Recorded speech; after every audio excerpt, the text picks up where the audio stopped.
Antigraphic. And if you're wondering, it's like, this is newer technology or new technology, why would we say it's an old camera?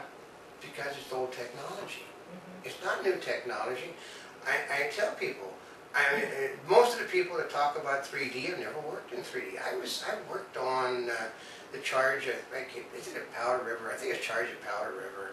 I worked on the House of Wax, and I worked on the Gorilla at Large. Those were 3D things. I mean, they were really bad. I mean, bad. The technology, we're talking, technology is basically the same since I think 1927 they created 3D. And actually 3D had been done by the Lumiere brothers 30 years earlier, because all they did was they took a liner and put it down between the camera lens they were using and made a stereopticon thing out of it. That's all it was. It's all stereoptic. They'll call it, there's antigraphic 3D and there's stereoptic 3D. We do a combination of both, because you're seeing right eye, left eye, but you're also seeing the red cayenne colors. But it's nothing new. The technology has not changed. They said that, well, John Cameron made this money by creating a 3D that had never been done before. It's a bloody video game. You can do this. They do this. They've been doing this stuff for a decade. They've been doing it in video games for a long time. And then we actually sat over at a Taco Bell talking to one of the American cinematographers, and he said, "What do you think about that?" And he said, "We don't like the fact they're getting a movie nomination for it, because it's nothing more than a video game. It's all it is. They just did a video game and made it into a motion picture." And, part of it is we, promote and support 3D. But also, they talk about Avatar being the biggest 3D movie ever. But it's also, no matter what they say, the majority of the theaters in this world do not show 3D, so therefore the majority of the money that Avatar made in the theaters was not on 3D. Yeah. They can tell you whatever. Well, they said, like 57% of the money was made in 3D. They don't tell you that 50% was made in the United States, where the least amount of money was made on the movie, because we have 3,000 3D theaters.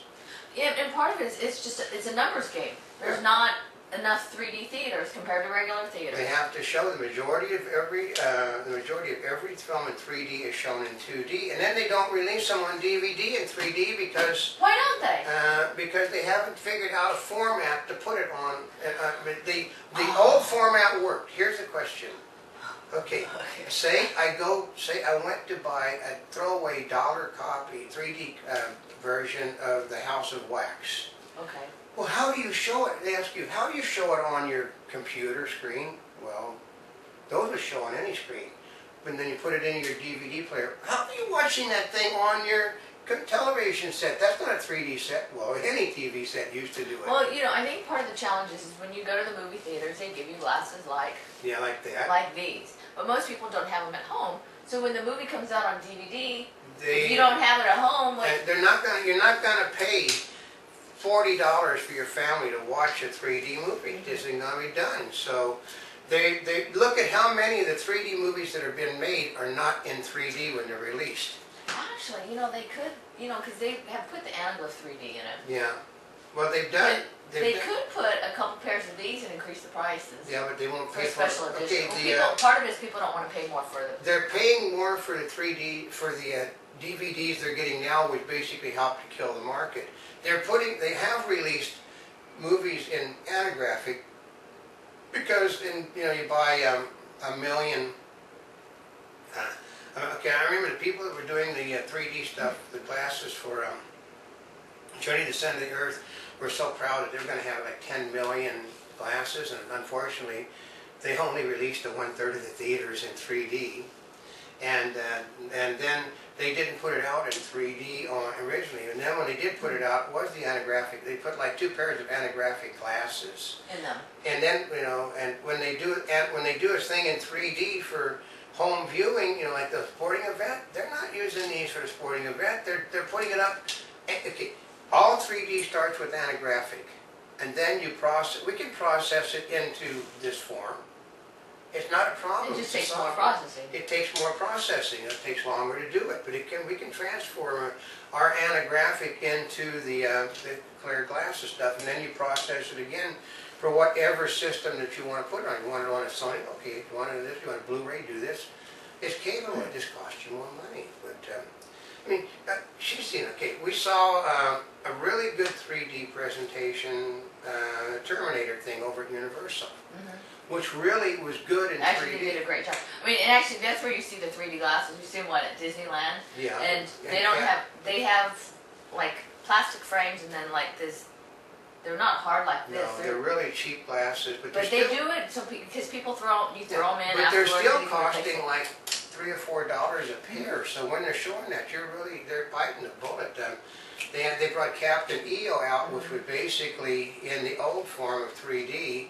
And the basic problem with most 3D is what the people that make the movie don't understand is after you're wearing these things for a while in a theater, no matter how the temperature is, you start sweating. And you have to take these things off, clean the glasses off to watch again. When you clean the glasses off, you mark the glasses. So you're getting glasses, eventually they got thumbprints on them, you got stuff all over them. And, you know, you got to give me a screen on a Toshiba that has to be cleaned every 20 seconds. Yeah, but I think it's I'm kind of fascinated by it. You know, we won't know about it until, it's got to come out too late for Christmas, so they're going to make Are you the serious? major You're going to make announcement. the announcement at CES? Yeah. The major announcement and the demo and all that. Yeah, but so, do you think they really have it, or is this like... It's a marketing play, that's what they're talking marketing, about. Yeah, more They marketing. basically, the sets, okay, what happens is these companies will design something that costs like $100,000. They'll say, well, this set is capable. We've seen, okay, we, was it, I had one NAB a few years ago. We went and the president of Sprint said, if you got a spare $1.25 million, I got a neat piece of equipment for you to go get. I recommend everybody goes over to NHK. They've got 3D with no glasses. Oh yeah, remember that? Yeah, you gotta have a semi truck that the camera is $1.25 million. You gotta have more than one camera. Fixed focal length, they're all on the dollies. Yeah, on a dolly. You gotta have a camera. You have to have a cameraman for each thing and 3 technicians, I think. And you had to have a semi truck to haul it all around. And so he said, if I had the money, I'd go buy it. But I don't know. I don't have it. In fact, frankly, no one else in the business has it. NHK's got the best 3D available, but they can't sell it because it's cost prohibitive. And that's what they're going to do with the Toshiba. They're going to bring out something like, you know, the automobiles that they bring out. We're going to be seeing the automobiles at the LA Auto Show this year again. And they're going to bring out the cars that nobody on earth can afford to buy. Yeah, but part of it is you bring all this attention to it because it's really fantastic, fabulous, everybody loves it, and then everybody buys a scaled down version. Yeah, but the problem is we went to the NAB, she's overdoing her stuff, and I'm talking to the people, very small, and got a small section of 3D over at the NAB, and they said, well, isn't that equipment the same equipment you were selling last year? I said, yeah, but now it's 3D equipment. Yeah. And the guy said, well, nobody knows the difference because everything's got to be 3D. He said, yeah, but will it broadcast in 3D? He said, hell if I know. Well, you know, He said nobody could see it anyway. It's almost becoming a word like green. Yeah. Okay? Where everybody was saying, oh, we're green, we're organic. And there's actually a lot of things that go into being green and what stage or color of green are you. Yeah. In 3D, there's different types of 3D. It is definitely the buzz that people keep hearing, and part of it is just like the automobile manufacturers felt like they had to have a hybrid. Yeah. Right? Which nobody will buy because they're too expensive. Well, everybody's feeling in the entertainment business that there needs to be some 3D. Well, yeah. I mean, that is the big word. I mean, I don't know of anybody that enjoys working in it. I mean, I heard an actress said that she'd never been so naked in her life as when she was doing Avatar.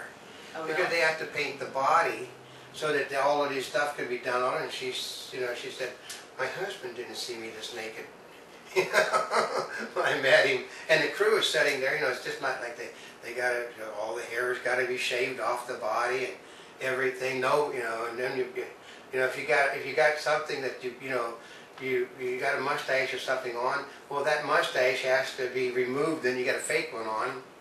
But it's basically, it's a pain in the ass. I mean, look no more than the Polar Express that was done with Tom Hanks. That actually was a movie that was shot originally in 2D, they decided to go back because it was done in tank. They did it in 3D, then showed it in 2D, and now are finally releasing it in 3D. I mean, it was a live movie first. Yeah. Then they did a 2D cartoon version, which is processing, and most of the people out there, well, how did James Cameron do all that work? But, he devised a new camera. He also did it in the lab.